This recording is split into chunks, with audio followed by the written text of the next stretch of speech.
Welcome students. मैं आपका maths teacher तरुण Pandey YouTube पर पढ़ा रहा हूँ। आपको टॉपिक है एप्लीकेशन ऑफ डेरिवेटिव, जिसमें हम आपको पढ़ाएंगे उसमें यार tangent and normal. Tangent and normal पढ़ने से पहले हमारी दिली इच्छा है कि आप डिफरेंशियबिलिटी, व्हाट इज़ डिफरेंशियबिलिटी, एक मेरा लेक्चर है, उस वीडियो को एक बार वॉच कर लें। उसमें जो हम टर्म्स यहाँ पर यूज करेंगे इस वीडियो में, उसका मतलब हमने वहाँ समझाया है। जैसे पहला टर्म हम आपको बताते हैं, कहीं पर लिखा हो F dash A. F dash ए, इसका मतलब क्या है, इसको पढ़ते कैसे हैं? एफ डैश ए का मतलब होता है derivative of f x at x equal to a. Derivative of f x at x equal to a, लेकिन इसका ज्योमेट्रिकल मीनिंग होता है it is a slope of the tangent drawn at the point x equal to A of given curve. It is a slope of the tangent at the point x equal to A of given curve. जैसे मैं कहूँ कि मेरे पास एक ये curve है, इस curve पर हमने एक टेंजेंट खींची है, ये हमारा एक्स एक्सिस है, ये हमारा वाई एक्सिस है, ये एक्स इक्वल टू ए है। तो एक्स इक्वल टू ए पर इस पॉइंट पर जो हमने यहाँ पर टेंजेंट खींची है, अगर ये एक्स इक्वल टू ए है तो ये एफ ए हो गया, और ये पॉइंट हो गया ए कॉमा एफ ए। तो इस point A comma F A पर जो कर्व की हमने टेंजेंट खींची है, इस टेंजेंट की जो स्लोप होती है, स्लोप तो हालांकि हम जानते हैं ज्योमेट्रिकली कि अगर हम इस लाइन को आगे बढ़ाएंगे ऐसे, इस लाइन को अगर हम आगे बढ़ाएं और इसका इंक्लिनेशन जो थीटा है, इसका टेंजेंट जो होगा टेन थीटा, ये स्लोप होती है टेंजेंट की। भाई स्लोप का कॉन्सेप्ट तो यही होता है ना कि टेन थीटा होता है, theta inclination from positive x axis होता है।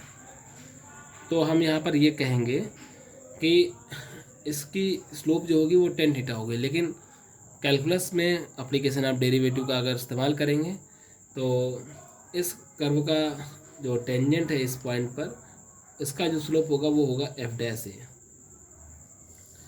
एफ डैश ए का मतलब ज्योमेट्रिकली ये होता है it is a slope of the tangent, it is a slope of the tangent at x equal to A of given curve Y equal to F X. और ये किसके equal होगा बेटा? टेन थीटा के। Clear है कि नहीं? अब जैसे बात करते हैं कि how to write equation of tangent. तो देखिए क्या होगा कि जैसे सपोज इट ये कर्व है हमारा, और मैंने ये ड्रॉ की एक टेंजेंट, ये हमारा कर्व है, ये कर्व है y equal to F x,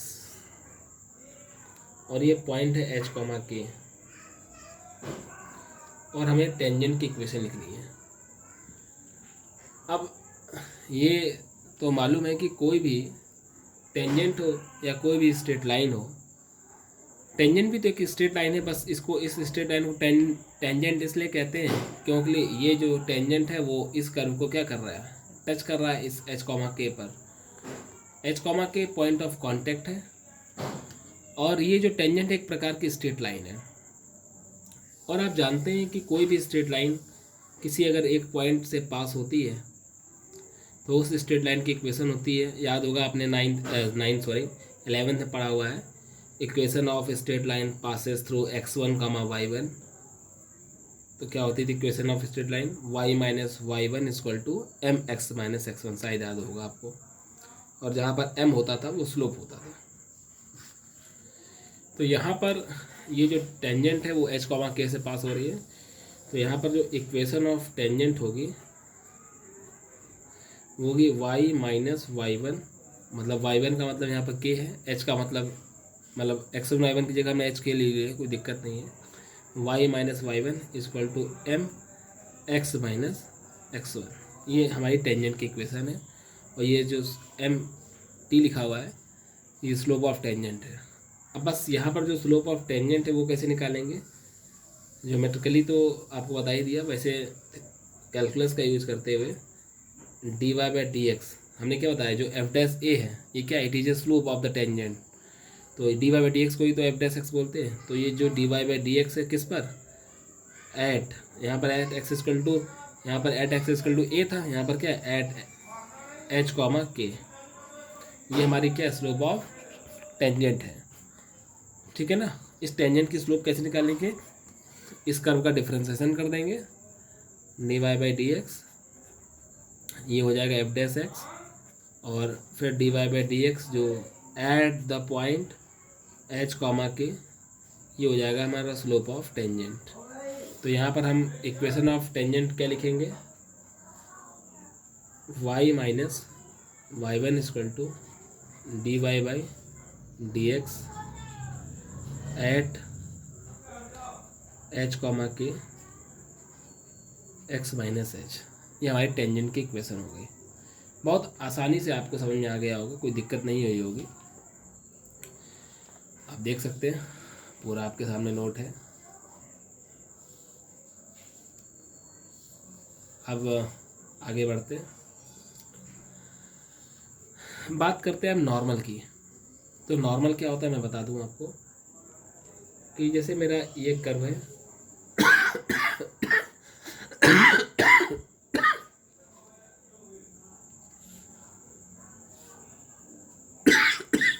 एक टेंजेंट है, ये कर्व है, और ये हमारी नॉर्मल है। जो नॉर्मल होती है वो टेंजेंट पर हमेशा परपेंडिकुलर होती है। जिस पॉइंट से हमारा टेंजेंट पास होता है उसी पॉइंट से हमारा नॉर्मल पास होता है। आपको बता दें ये जो एच कॉमा के पॉइंट है ये हमारे टेंजेंट को, नॉर्मल को और कर्व तीनों को सेटिस्फाई करता है। ये जो एच कॉमा के पॉइंट है ये हमारे टेंजेंट को भी सेटिस्फाई करेगा, कर्व को भी सेटिस्फाई करेगा और नॉर्मल को भी सेटिस्फाई करेगा। जैसा कि हम जानते हैं कि अभी हमने बताया कि कोई लाइन अगर एच कॉमा के से पास होती है, कोई भी एक स्ट्रेट लाइन, तो 11th में पढ़ा है आपने, इक्वेशन ऑफ स्ट्रेट लाइन होती है y माइनस वाई वन, मतलब यहाँ पर y minus K equal to M X minus H. ये 11th में स्ट्रेट लाइन का कॉन्सेप्ट है। y माइनस, आप 11th में अक्सर ये यूज करते हैं इन जनरल, वही याद रहता है अभी बच्चों को कि write the equation of straight line passes through x1 comma y1। तो आप उसका आंसर लिखते थे y minus Y one equal to M X minus X one. तो यहाँ पर आप लिखेंगे y minus K equal to M X minus H, बस एक्स और y1 की जगह एच के यूज कर लिया है। अब बात करते हैं सर, टेंजेंट भी एच कॉमा के से पास हो रहा है और नॉर्मल भी एच कॉमा के से पास हो रहा है, तो क्या टेंजेंट और नॉर्मल जब दोनों ही एक ही पॉइंट से पास हो रहे हैं तो क्या दोनों की इक्वेशन सेम होगी? नहीं, पॉइंट कॉमन हो गया तो क्या हुआ, लेकिन स्लोप थोड़ा सेम होगी। इसकी स्लोप अलग होगी, इसकी स्लोप अलग होगी। तो सर फिर नॉर्मल की स्लोप क्या होगी, तो बताते हैं हम आपको। पहले हम नॉर्मल की इक्वेशन लिखते हैं। नॉर्मल की इक्वेशन क्या होगी, y minus Y one equal to M X minus X one. यहाँ पर एक्स वन वाई वन की जगह हमने एच और के यूज कर दिया। यहाँ पर सफिक्स में लिख दे रहे एन, मतलब स्लोप ऑफ नॉर्मल। देखिए यहाँ पर क्या लिखा था हमने, स्लोप ऑफ टेंजेंट, यहाँ पर क्या लिखा था, स्लोप ऑफ नॉर्मल। ये मेरी टेंजेंट की इक्वेशन थी, ये हमारी नॉर्मल की इक्वेशन थी। बस यहाँ पर स्लोप टेंजेंट की यूज करेंगे, यहाँ पर स्लोप नॉर्मल की यूज करेंगे। आपको बता दें कि दो लाइन अगर परपेंडिकुलर होती है तो उनकी स्लोप का प्रोडक्ट जो होता है वो -1 होता है। यानी स्लोप ऑफ टेंजेंट और स्लोप ऑफ नॉर्मल, इन दोनों का जो प्रोडक्ट होगा वो -1 होगा। तो स्लोप ऑफ नॉर्मल जो हो जाएगी वो -1 अपॉन स्लोप ऑफ टेंजेंट हो जाएगी। और आपको दोस्त मालूम होना चाहिए स्लोप ऑफ टेंजेंट आप निकाल चुके हैं, वो क्या होती है, D Y by D X at H comma के, ये स्लोप ऑफ नॉर्मल हो गई। तो इक्वेशन ऑफ नॉर्मल क्या हो गया, y minus Y one equal to slope of normal -1 upon D Y by D X at H comma K X minus X one. तो ये हमने नॉर्मल की इक्वेशन लिख दिया आपको। ये हमारी नॉर्मल की इक्वेशन हो गई और ये हमारी टेंजेंट की इक्वेशन हो गई। It is equation of tangent and it is equation of normal. तो नॉर्मल और टेंजेंट की इक्वेशन निकालने का कॉन्सेप्ट बहुत आसान लगा होगा आपको। अब आइए दोस्तों आगे बढ़ते हैं कि कैसे दो कर्व के बीच का एंगल निकालते हैं। देखिए बहुत सिंपल है।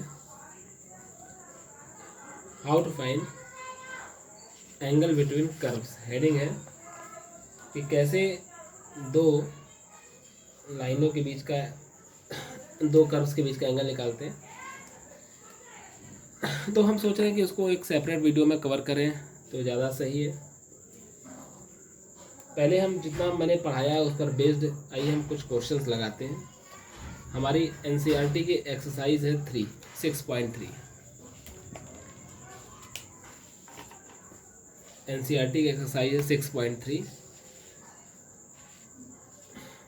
उस पर हम कुछ चर्चा कर लें और उसके बाद हम आपको एंगल बिटवीन कर्व्स पढ़ाएंगे। 6.3 मैंने खोल ली एक्सरसाइज अपने पास और उसमें मेरे पास जो पहला क्वेश्चन लिखा हुआ है लिख दे रहा हूँ मैं 6.3 एक्सरसाइज।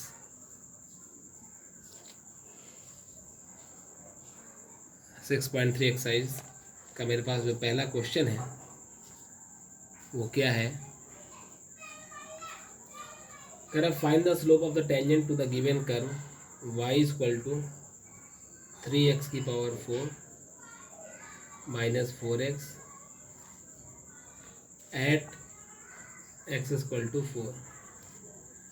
हमसे कह रहा है कि find the slope of the tangent to the curve y is equal to 3x की पावर 4 माइनस 4x।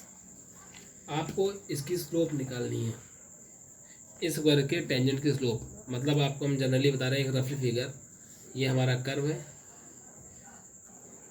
और ये हमारा कर्व है, ये हमारा टेंजेंट है और ये सपोजिट हमारी एक्स एक्सिस है, ये वाई एक्सिस है, ये एक्स इक्वल टू 4 है। तो एक्स इक्वल टू 4 पर इस कर्व पर हमें जो टेंजेंट खींची है हमें इसकी स्लोप चाहिए, इस टेंजेंट की स्लोप चाहिए। एक्स इक्वल टू 4 पर मैंने एक टेंजेंट ड्रॉ की है इस कर्व पर, करेक्ट है। तो सिंपल सा तरीका था, मैंने कहा था इसका dy/dx निकाल लो। 4 12x स्क्वायर 4 या 12x क्यूब माइनस 4। तो dy/dx जो हो जाएगा वो एट एक्स इक्वल टू 4 होगा। 12 into 4 cube minus 4, 12 into 64 minus 4। Solve कर लीजिए, जो भी आएगा वो आपका स्लोप ऑफ द टेंजेंट हो जाएगा। आइए हम नेक्स्ट क्वेश्चन पर चर्चा करते हैं। मेरे पास सेकंड क्वेश्चन भी सेम है, कह रहा है कि सेकंड क्वेश्चन सेल्फ कर लीजिएगा, आप लोग कोई दिक्कत नहीं होनी चाहिए। कह रहा है कि कर्व दिया हुआ है y equal to x minus 1 upon x minus 2 और कह रहा है इसकी टेंजेंट की स्लोप निकालिए x इक्वल टू 10 पर, तो वो हो जाएगा, सिंपल है। थर्ड पॉइंट कह रहा है find the slope of the tangent to the curve at the point x coordinate is 2, हो जाएगा, सिंपल है। तो स्टार्टिंग के 4 क्वेश्चन तो बेटा बताने की जरूरत ही नहीं है, 5th नंबर बता दे रहे हैं।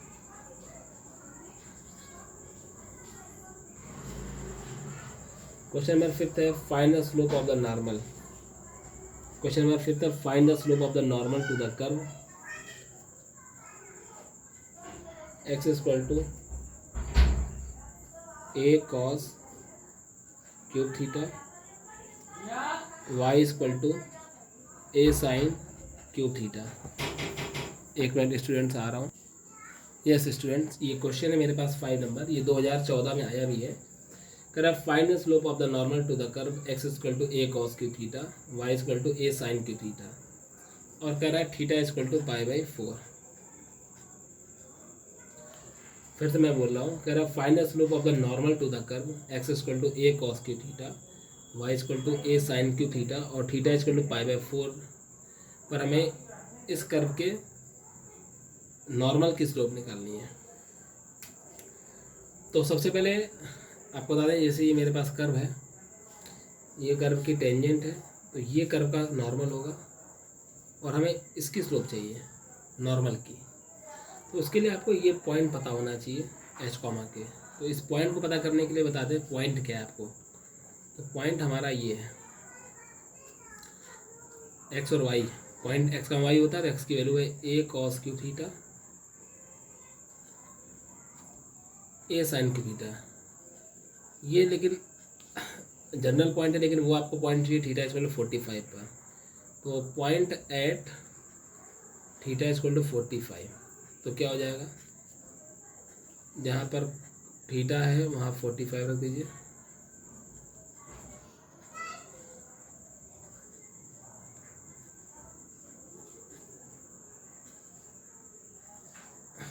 कॉस 45 के लोगे 1/√2, ये हो जाएगा 1/2√2, कॉमा यहाँ भी हो जाएगा 1/2√2।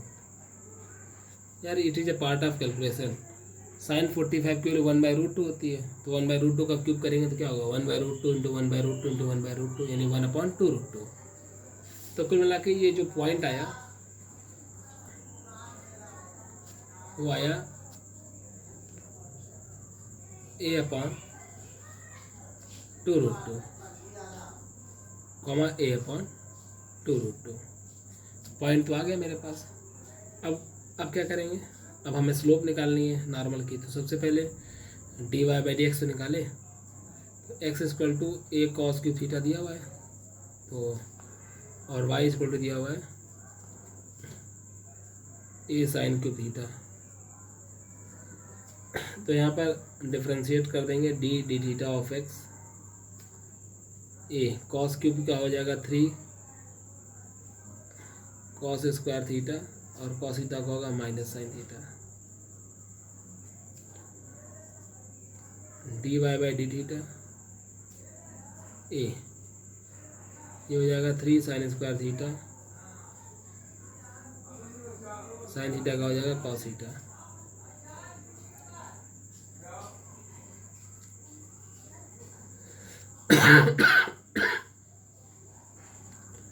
dy/डी theta into d थीटा/dx।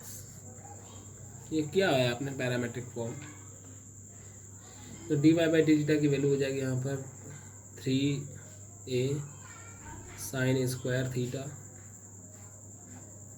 Cos theta, और इसकी वैल्यू डी थीटा/dx की, ये dx/डी थीटा है तो पलट देंगे 1 माइनस का 3a cos square theta sine theta. यहाँ पर 3a कैंसिल हो जाएगा, साइन स्क्वायर से एक साइन कैंसिल हो जाएगा, एक कॉस से कॉस स्क्वायर कैंसिल हो जाएगा, माइनस साइन अपॉन कॉस, ये हो जाएगा टेन थीटा। ये आ गया हमारा dy/dx। अब आपका dy/dx eight theta equal to 45, ये हो जाएगा माइनस का 1, पूरा थीटा यहाँ 45 रख देंगे। ये आया dy/dx eight theta equal to 45। तो स्लोप ऑफ नॉर्मल होती क्या है, -1/dy/dx eight theta equal to 45, और dy/dx eight theta equal to 45 क्या है -1। तो आपका यहाँ पर स्लोप ऑफ नॉर्मल 1 हो गया। तो आपने देखा इस वीडियो में मैंने इस क्वेश्चन को सॉल्व किया। 20 मिनट्स का ये वीडियो ऑलरेडी हो गया, तो हम नेक्स्ट वीडियो पर चर्चा करेंगे आगे के क्वेश्चंस पर। Thank you students.